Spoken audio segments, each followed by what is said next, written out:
Good morning. It is Friday, May 30th. We're nearing the end of the month. This is Automotive State of the Union. I'm Kyle Mounts here, co-host Michael Cirillo. We're talking about Nissan, tariffs, and Canada. The people really want to know who I is and who I be. Canada. That's right. Cirillo, this has been, if we have a regular listener to this pod right now thinking, what has happened to the Automotive State of the Union podcast? We understand this week has been a mess. Paul's out today. I was out a couple days. You've been in the pod, I think, the same number of times I have this week. We had Steve Greenfield on. It's been a crazy week. I mean, there's something to being active participants in the industry. It means we can't be in the studio all the time. Imagine listening to a pod with people who were always in the studio because they had nothing else to do. They were just studio people. We're not studio people. That's right. We're in it. Hey, just a couple cool things. We have released the entirety of the main stage to our ASOTU YouTube channel. You can go to asotu.be. That's ASOTube, because we're tricky with them words, and find all of those. We're also releasing side breakout sessions daily. We're going to have our podcast sessions up here soon from multiple podcasts.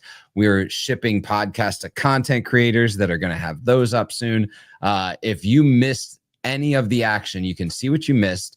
You can't be with all the people, but you can see what you might want to look forward to next year in the content, the collaboration, the type of conversations that we have. Go check them out. They're online right now. What you heard Kyle just say is our production team is just beast mode. Look, the fact, well, first of all, our internal production team is absolutely insane. Also want to thank Kyle Disher at Rev Dojo and the team over there.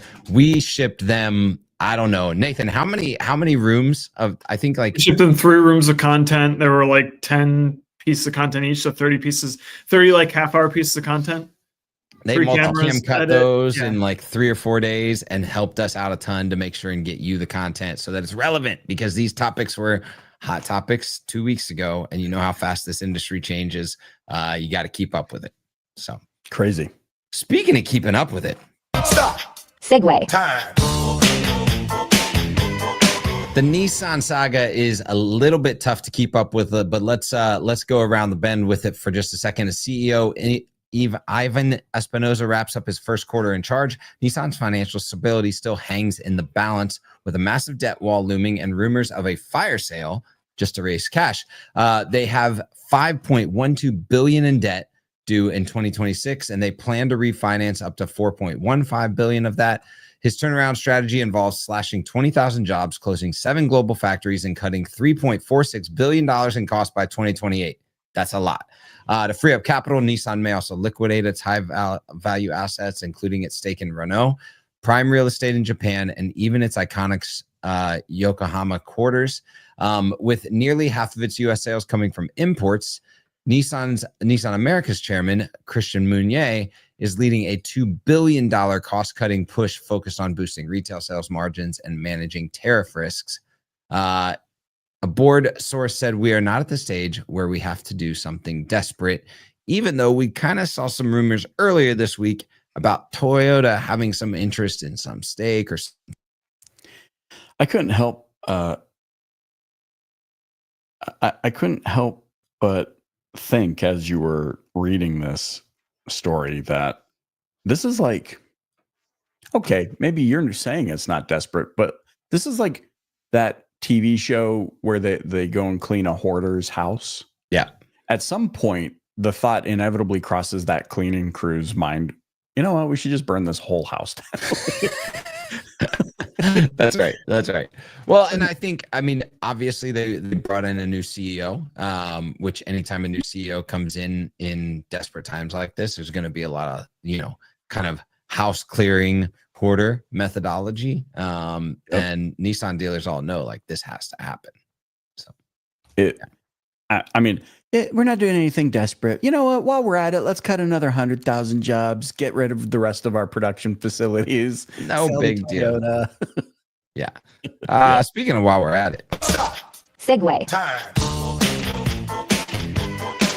Trump's been at it, but a federal court ruled that Trump's use of emergency powers to impose sweeping tariffs was illegal. But for now, those tariffs remains while the legal battle unfolds. The U.S. Court of International Trade said Trump exceeded authority under the IEEPA, targeting tariffs not tied to a valid national emergency. IEEPA-based tariffs targeted a wide range of imported consumer goods not tied to national security, covering electronics, clothing, and some vehicle accessories. We know all too well about that. The ruling gave the government 10 days to unwind the tariffs, but an appeals court obviously temporarily paused that order. There's going to be legal battles here. Tariffs under Section 232 covering cars, parts, steel, and aluminum remain, keeping vehicle prices elevated. Retailers like Walmart warned that prices may actually rise further, though Trump had publicly told them to, quote, eat the tariffs. So the battle begins.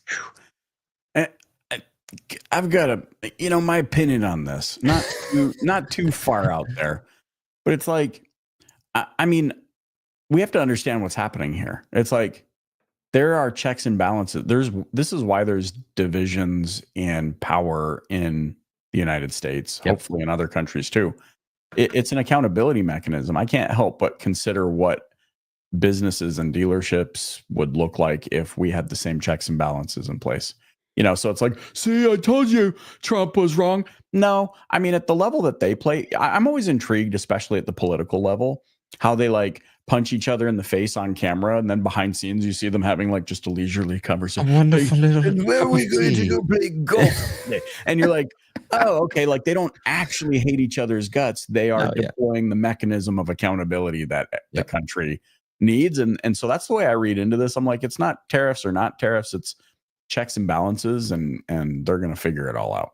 Yeah, and I think the other point of this is to not let your people freak out, pivot hard, continue, stay the course, make your teams aware of the conversations that are happening at a global level, so that way they can be educated enough to have the consumer conversation, because this is on the front page of every single news source out there over the last day and a half. And obviously consumers are going to be questioning whether or not this has an impact on the buying process, on pricing, on anything like that. Right now, it's kind of stay the course, but it's good to have your team just a bit aware of what's going on. You don't want to overwhelm the team with too much information where they get shocked or fearful, but having that conversation to say, hey, look, this is the broad political landscape right now. These are questions that consumers can be asking. This is how we handle them for our OEM, for our dealership, and this is what it means to the retail process today.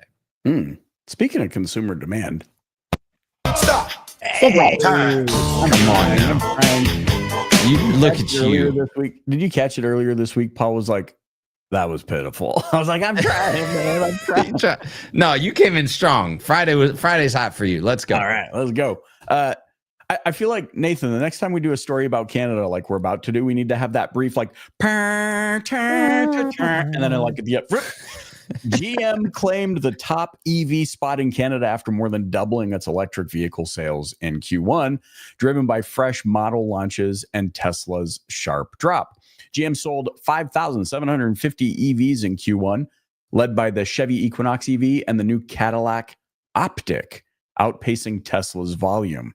Silverado EV and Hummer EV variants also contributed, with Hummer pickup sales up 232%. Whoa!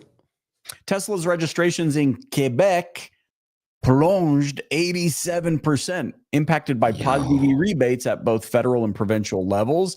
Quebec always gets the short end of the stick on these things. It just is what it is. Despite year-over-year gains, GM's Q1 total is well off the 15,000 units sold in Q4 2024. Wow. Really?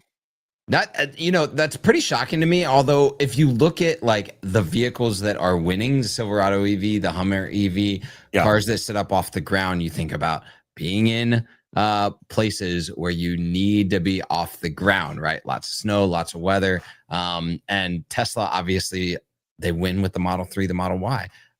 And so that's not productive in a lot of Canada for a large portion of the year. So it's pretty wild, though, to see a U.S. manufacturer kind of claiming the top spot somewhere abroad in the EV race. Not only that, hold on. Did I read this story right? Did we see Hummer pickup? We did. Silverado and EV. Guys, so I'm just looking this up. Kyle, in Canada, in Canadian dollars, okay? And I don't want to sound like a turd burglar here, but Yeah. you know how much of Canada is living on food stamps right now? And we're reporting this. And the as configured price on GM Canada for the Hummer EV pickup is $159,000. So, okay. So does this mean that so there were 15,000 units in GM sold in Q4 2024. So that's not a ton. So it looks like just the overall purchase behavior of an EV in Canada is probably significantly lower than any other country, meaning the race to win that is maybe not as impressive, although the storyline can read that. I mean, 15,000 people is like 10% of the country. Oh, dear. And this is your Jokes on Canada hour with Michael Cirillo, a former Canadian native. That's all we got for you, fam. Don't hate me. Hey, look, love on your people today. Share with them enough to make sure that they're educated, to serve your customer base well, to serve your team well. And hey, love people more than you love cars.